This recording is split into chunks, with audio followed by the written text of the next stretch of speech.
जय हिंद फ्रेंड्स। कहानी आज आगे बढ़ेगी पहले चैप्टर की, और आज का जो हमारा हेडिंग होगा वो है एजुकेशन।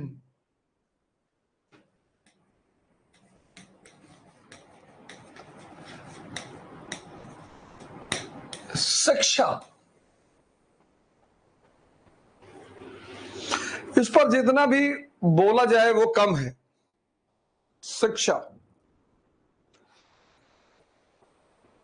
आज भारत के सामने बड़ी सारी चुनौतियां हैं,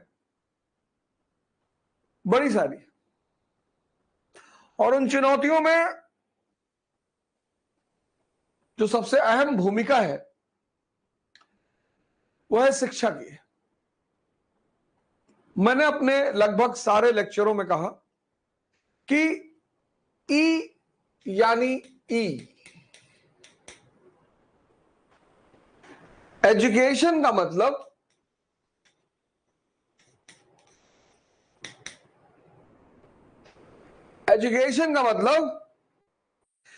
एनलाइटनमेंट।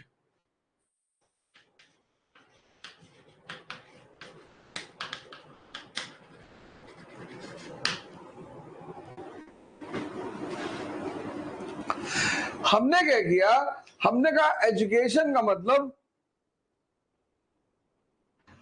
अर्निंग।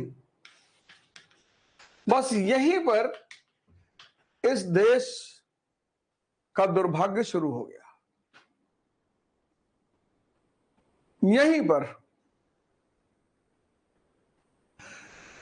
क्योंकि जितने दिमाग जिंदा नहीं होगा,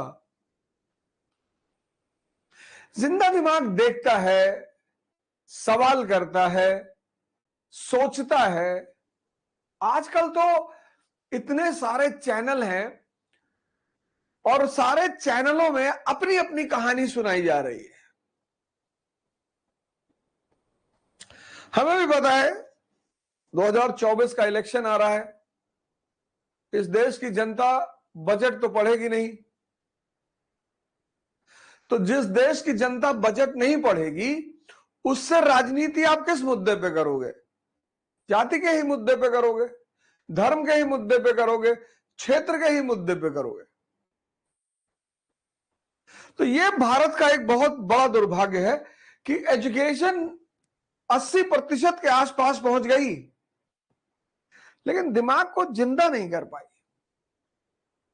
education is to make the mind alive. अब जो जिंदा दिमाग है, अलाइव दिमाग है, वो कुछ बातें उसके जीवन में क्लियर रहेंगी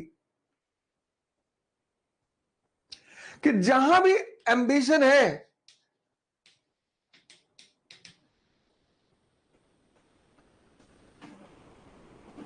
महत्वाकांक्षा, वहां त्याग अपने आप होगा, सैक्रिफाइस। वहां तपस्या अपने आप होगी, पेनेंस।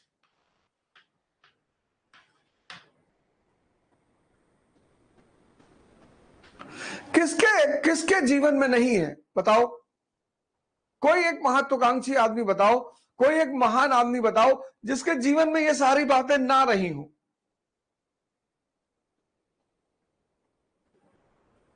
राहुल गांधी जी ने आरंभिक जीवन में नहीं किया, अब कर रहे हैं। एक एक जिंदा दिमाग यही करेगा।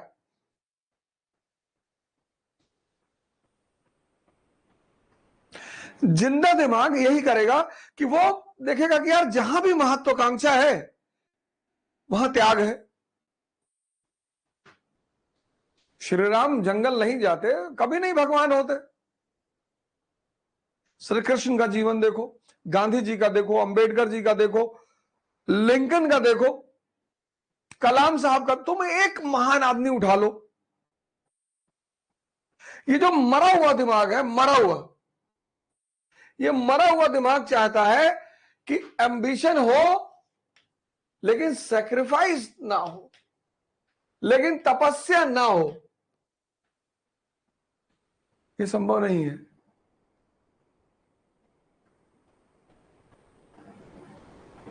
ये संभव है ही नहीं। दुनिया में कहीं सुने हो 5 बजे क्लास चलते हुए सुबह? और अभी तो चलो गर्मी शुरू हो गई, सोचो दिसंबर में जब ये क्लास चलेगी।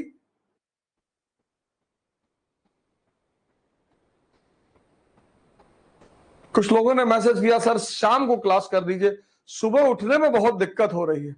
तो तुम पढ़ ही क्यों रहे हो, मजदूरी करो, ध्यान करो, साधना करो, सोने से पहले मन को शांत करो, नींद गहरी आएगी। नींद तुम्हारी 4 घंटे 5 घंटे में पूरी हो जाएगी।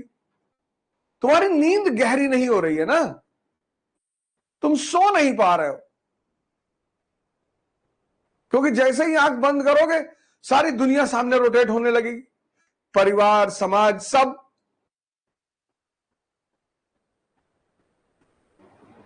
तो शिक्षा बहुत क्रांतिकारी चीज है, बहुत बहुत ही क्रांतिकारी। और उसमें भी मैं डॉक्टर अंबेडकर को हमेशा कोट करता हूं, मुझे वो लाइन उनकी इतनी अच्छी लगती है, कोट करने का उद्देश्य ही यही है। मुझे वो लाइन, उन्होंने शिक्षा को गाय का दूध नहीं कहा कि गाय का दूध है और अमृत है, वो गाय का दूध भी कह सकते थे कि शिक्षा गाय का दूध है, अमृत है। उन्होंने कहा शिक्षा शेरनी का दूध है। किनको कहा? वो जो दमित लोग थे, समाज में पिछड़ा वर्ग था,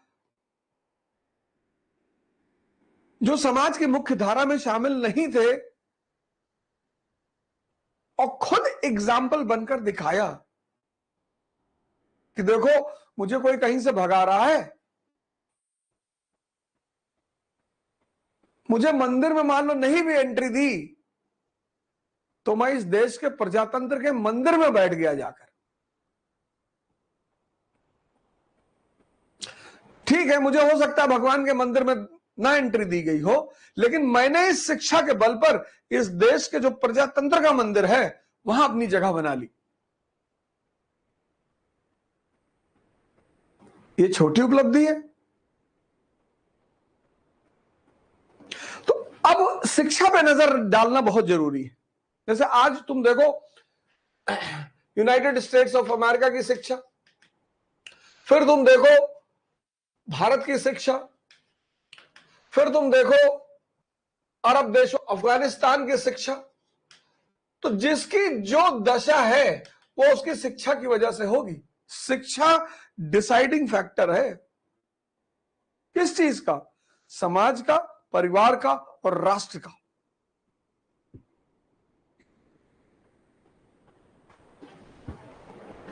शिक्षा डिसाइडिंग फैक्टर है समाज का, परिवार का और राष्ट्र का। और अगर तुमने एनसीईआरटी की पहली लाइन पढ़ी होगी, अगर तुमने एनसीईआरटी की पहली लाइन पढ़ी होगी, एजुकेशन क्या बात कहता है? पहली लाइन कहती है education was not completely neglected, not completely neglected.